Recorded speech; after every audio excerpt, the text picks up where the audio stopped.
ወንጌል ነኝ። ኦርቶዶክስ ሆነ ነበር? ኦርቶዶክስ ሆነ ታውቃለህ? ነበር ከኦርቶዶክስ በፊት? አይ አላውቅም። አረረሁኛ አላውቅም። ኦኬ እኔ ኦርቶዶክስ የነበሩትን ነበር የፈለኩት። ኦርቶዶክስ ሆኖ የወጡትን ፕሮቴስታንቶች ነበረ እንትኗ የቶፒክ እንትኗ ችግር የለውም። አይ ቆይ ካንተ ጋርም እናወራለን። እሺ ስለ ኦርቶዶክስ ትምህርት ታውቃለህ? በተወሰነ ምልክ እንደ ቤቱ ባላደግበትም ግን ኦርቶዶክስ ማልሆንበት አውቃለሁ። በተወሰነ ካወቁ ጠይቀኝ። በተወሰነ ተማሪው ባልሆንም በተወሰነ ጠይቀኝና። እሺ የኢትዮጵያ ኦርቶዶክስ ተዋሕዶ ቤተክርስቲያን የእምነት መሰረት ትምህርቶች አሏት። ወይም ሃይማኖታዊ የሆነ ወይም የማይለወጥ የማይስተካከል የማይሻሻል ትምህርት አላት። ወይም የእምነት መሰረት ብላ የምታስተምራቸው ፒላር ብላ እነሱ ላይ ጥያቄ አለ ማለት? አዎ ዶግማዎቿን ነው የምትለኝ አንተ። እኔ ኦርቶዶክስ ማልሆንበትን ልነግርህ እችላለሁ። ኦፍኮርስ ዶግማ የሆነ ጉዳይ ነው። ዶግማዎቿ ላይ ጥያቄ አለ ወይ? እነዚህ አምስቱ ዶግማዎች ላይ ጥያቄ አለ ወይ ያልኩ። ምክንያቱም አንድ ሰው ኦርቶዶክስ ለመሆን ሲያስብ ወይም ሲወስን እነዚህን አምስቱን ነው መጀመሪያ ተምሮ አምኛለሁ ብሎ የሚመሰክረው። ስለዚህ እነዚህ አምስቱ ላይ ጥያቄ አለ ወይ? አዎ ምናልባት ከተረዳኝ ያልሆንኩበትን ስነግርህ ከሱ ጋር ይገናኛል ብዬ አስባለሁ። በድፍረት አዎ እንዳልልህ ታውቃቸዋለህ። ሲጀምር አዎ ማን ናቸው ንገረኝ። ምስጢረ ሥላሴ፣ ምስጢረ ሥጋዌ፣ ምስጢረ ጥምቀት፣ ምስጢረ ቁርባን፣ ምስጢረ ትንሣኤ ሙታን እነሱ መሰለኛል። በጣም ጥሩ። ከነዚህ ውስጥ በትምህርቱ ይሄ ትምህርት ስህተት አለበት ያልከው ትምህርት የትኛው ትምህርት ነው? ከነዚህ ከአምስቱ ምስጢረ ሥጋዌ ላይ ይመስለኛል። ጥያቄን ብነግርህ ይገባል። አይ መጀመሪያ ጥያቄህን እንድታውቀው ስለፈለኩኝ ነው። ኦኬ ለምንድነው እንድታውቅ የፈለኩት? መጀመሪያ አንድ ሰው ኦርቶዶክስ መሆን ሲፈልግ መጀመሪያ እኛ የምናስተምረው እነዚህን አምስቱን አዕማደ ምስጢራት ስለሆነ ሲጠመቅም እነዚህን ተምሮ ጨርሶ ተጠይቆ አምኛለሁ ብሎ ሲያስረዳ ስለሆነ የሚጠመቀው። ስለዚህ የመጀመሪያ ኦርቶዶክስ ላለመሆን ሰዎችን ሊይዛቸው ሊከለክላቸው የሚችለው እነዚህን ትምህርት አለመማራቸው ነው። አይ እኔ ያውቃቸዋለሁ ካልክ ምስጢረ ሥጋዌ ነው ጥያቄ አለ? አዎ በጣም ጥሩ። እሺ መጀመሪያ ትምህርታችን ንገረን እስቲ። ሥጋዌ ላይ የእኛ ትምህርት ምንድን ነው? አንተ ማትቀበለው የእናንተ ማልቀበለው መጽሐፍቶቻችሁ ላይ ሰው አምላክ ሆነ ትላላችሁ። እሱን አልቀበልም። ሰው አምላክ ሆነ ሊባል አይገባም ብዬ ሰው አምላክ ስላልሆነ ሰው ማልቀበለው ኦርቶዶክስ ማያደርገኝ ትልቁ ነገር ይሄ ነው። ከልቤ ነው ነገር ከልቤ ነው ማወራክ እና ሰው አምላክ ሆነ የሚለውን በጣም እሱ ነው አእምሮ የሚረብሸው። ሌላ ነገር አይረብሽም። ኦኬ ችግር የለውም። አምላክ ሰው ሆነ፣ ሰው አምላክ ሆነ እንላለን። በደንብ ስማኝ። አምላክ ሰው ሆነ፣ ሰው አምላክ ሆነ ብለን አንጀምርም። ስንጀምር እንደምንለው አምላክ ሰው ሆነ ካለም በኋላ ሰው አምላክ ሆነ እንላለን። አምላክ ሰው ሆነ ያልንበት ምክንያት ግልጽ ነው መቼም አይደል? እሱ ላይ ችግር የለብህም። እሱ ላይ ችግር የለብኝም። በጣም ጥሩ። ሰው አምላክ ሆነ ስንል ምን ማለት ነው ታውቃለህ? ለምሳሌ በመስቀል ላይ የተሰቀለው ማን ነው ብልህ ሥጋ ትለኛለህ?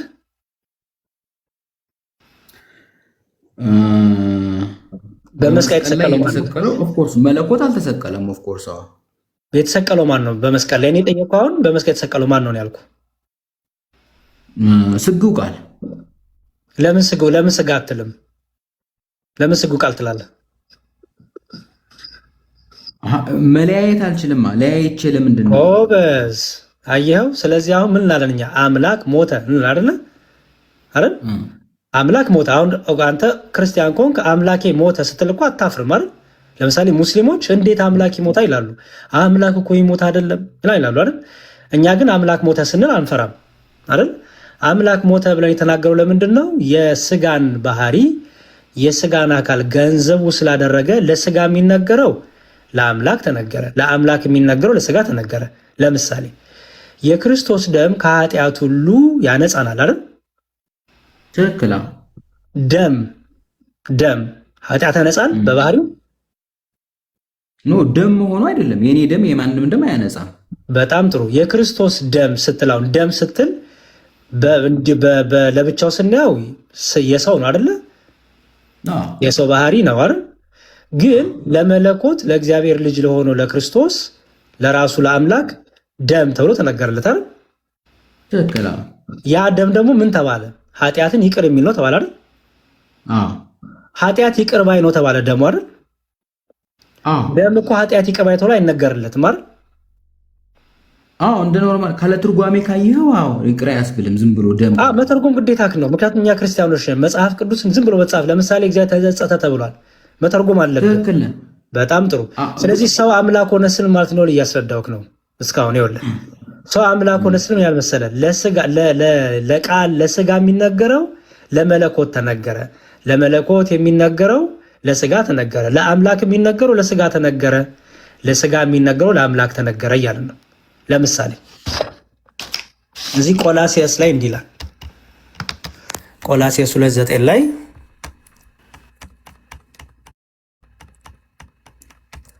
አሁን እኔ ጥቅስ እየሰጠው አንተ ደግሞ የምትቃወምበትን ታሳየኛለሽ። የምትቃወምበትን ጥቅሶች ዝም ብሎ ሎጂክ ሳይሆን የምታወራኝ ጥቅስ ከመጽሐፍ ቅዱስ። ቆላሲያስ 2:9 እንዲህ ይላል፣ እንደ ክርስቶስ ትምህርት ሳይሆን እንደ ሰው ወግና እንደ ዓለማዊ እንደ መጀመሪያው ትምህርት ባለ በፍልስፍና በከንቱ መታለል ማንም እንዳይማረካችሁ ተጠብቋል። በኋላ በእርሱ የመለኮት ሙላት ሁሉ በሰውነት ተገልጦ ይኖራልና ይላል። እርሱ የተባለው ማን ነው? እዚህ ጋር በእርሱ የመለኮት ሙላት ሁሉ በሰውነት ተገልጦ ይኖራል። በክርስቶስ ኢየሱስ ሰውነት የተባለው የማን ሰውነት ነው? የክርስቶስ ኢየሱስ። የክርስቶስ ሰውነት በምላት ምን አለው ይላል? በሙሉ በምን አለው? በምላት የመለኮት ሙላት አለው። የመለኮት ሙላት። ስለዚህ የመለኮት ሙላት በሰውነት ተገልጦ ይኖራል ሲባል ማለት ነው። የመለኮት ሙላት በሰውነት ተገልጦ ይኖራል ሲባል መለኮት ሰውኛ ባህሪን ገንዘብ አድርጎ እንደተወለደ ነው የሚያሳየው። በጣም ጥሩ። ኢየሱስ ክርስቶስ ሰው ብቻ ነው አይደለም? ኢየሱስ ክርስቶስ አምላክ ብቻ ነው በምድር ላይ ሳለ ከስጋ ከለበሰ ከተዋሃደ በኋላ አይደለም። ፍጹም ሰው ፍጹም አምላክ ታለ አይደለ? ፍጹም ሰው ፍጹም አምላክ። አስተውል። ፍጹም ሰው ፍጹም አምላክ። ፍጹም ሰው ፍጹም አምላክ ያልክበት ምክንያት ለምንድን ነው? አምላክ የሰውን ባህሪና ገንዘብ ምን ስላደረገ? የሰውን ባህሪና የሰውን አካልና ስጋ ምን ስላደረገ? የራሱ ስላደረገ አይደል? ስለዚህ የመለኮት ሙላት ሁሉ በሰውነት ተገልጦ ይኖራል። ክርስቶስ መለኮት ነው አይደለ? ስለዚህ ያ የተዋህዶ ስጋም ከመለኮት ጋር አንድ ስለሆነ ለሰውነት የሚነገረው ለመለኮት ይነገራል፣ ለመለኮት የሚነገረው ለሰውነት ይነገራል። ለምሳሌ ደግሞ ልጨምር ሌላ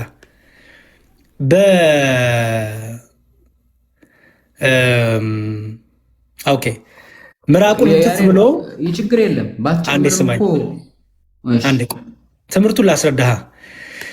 ምራቁን እንትፍ ብሎ ያን አይነ ስውር አይኑን አበራ አይደለ?